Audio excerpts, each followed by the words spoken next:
Pernah nggak sih buka freezer, isinya malah bunga es semua. Udah gitu tagihan listrik jadi bengkak.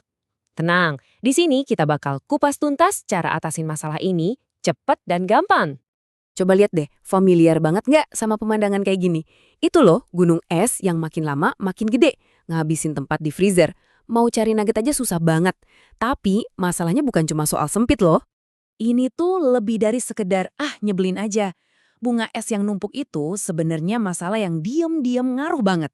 Konsekuensinya nyata, terutama ke kantong kita, alias tagihan listrik, dan juga kualitas makanan yang kita simpan. Nah, bunga es ini ternyata punya biaya tersembunyi.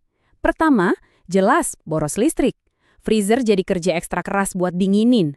Alhasil, tagihan listrik ya melambung. Kedua, efisiensi pendinginannya turun. Suhunya jadi nggak stabil. Ini bisa ngerusak kualitas makanan loh.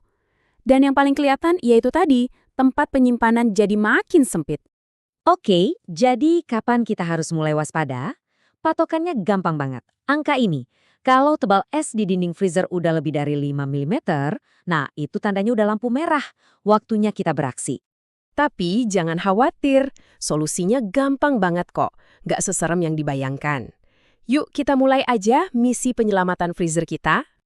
Sip, sebelum mulai, kita siapin dulu alat tempurnya. Ada mangkuk, air panas, handuk, sama pengikis. Oh ya, dan ini penting banget.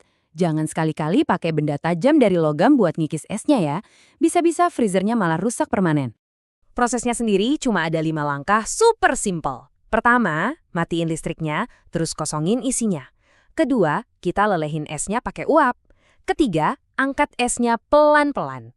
Keempat, bersihin dan keringin sampai tuntas. Terakhir, tinggal nyalain lagi dan masukin lagi isinya. Gampang kan? Nah, untuk langkah kedua tadi, rahasianya itu ada di uap panas. Cukup taruh semangkuk air panas di dalam freezer, terus pintunya ditutup, tapi jangan rapat-rapat. Biarin sekitar 10-15 menit. Nanti uapnya bakal kerja sendiri, ngelunakin es yang keras jadi gampang banget diangkat tanpa perlu tenaga. Oke, freezer udah bersih kinclong. Tapi tugas kita belum selesai. Sekarang gimana caranya biar esnya nggak balik lagi? Nah, ini soal kerja cerdas, bukan kerja keras. Musuh nomor satu freezer itu cuma satu, kelembaban. Jadi cara terbaik buat mencegahnya adalah dengan menyimpan makanan di wadah yang kedap udara atau kantong yang disegel rapat. Hindari makanan yang terbuka gitu aja. Oh, dan satu lagi yang sering dilupain. Kalau mau masukin makanan, pastiin makanannya udah dingin dulu ya. Jangan masukin pas masih panas-panas. Tips berikutnya kedengarannya sepele banget, tapi efeknya besar. Usahain jangan keseringan buka tutup pintu freezer. Kenapa? Soalnya setiap kali kita buka pintu, udara lembab dari luar masuk. Nah, udara itulah yang nanti jadi bunga es. Nah, ini dia angka saktinya, minus 18 derajat Celcius. Coba deh cek setelan suhu freezer Anda. Suhu minus 18 ini bukan cuma yang paling bagus buat jaga kualitas makanan, tapi juga paling efisien buat mencegah es numpuk berlebihan. Oke, sekarang pertanyaannya, kapan kita harus ngelakuin ini lagi?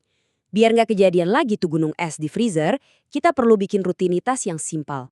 Kuncinya adalah konsistensi. Coba deh cairkan esnya setiap 2 atau 3 bulan sekali.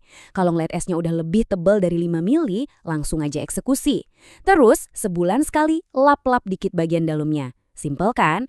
Dengan beginin kita nggak bakal lagi deh ketemu masalah es numpuk yang parah. Terus apa sih untungnya kita repot-repot ngelakuin ini semua? Hasilnya benar-benar sepadan. Intinya kita dapat freezer yang efisien, yang artinya hidup kita juga jadi lebih hemat. Coba kita lihat hadiahnya. Pertama, freezer kita jadi bersih terus. Kedua, tagihan listrik jelas lebih enteng.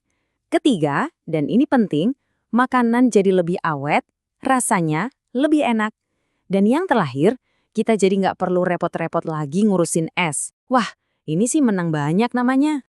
Nah, ngerawat freezer ini kan salah satu cara cerdas buat hemat energi. Jadi penasaran nih, kalau Anda punya trik hemat energi simpel apa lagi di rumah? Coba deh share. Oke, sekian dulu untuk kali ini. Sampai ketemu di pembahasan selanjutnya.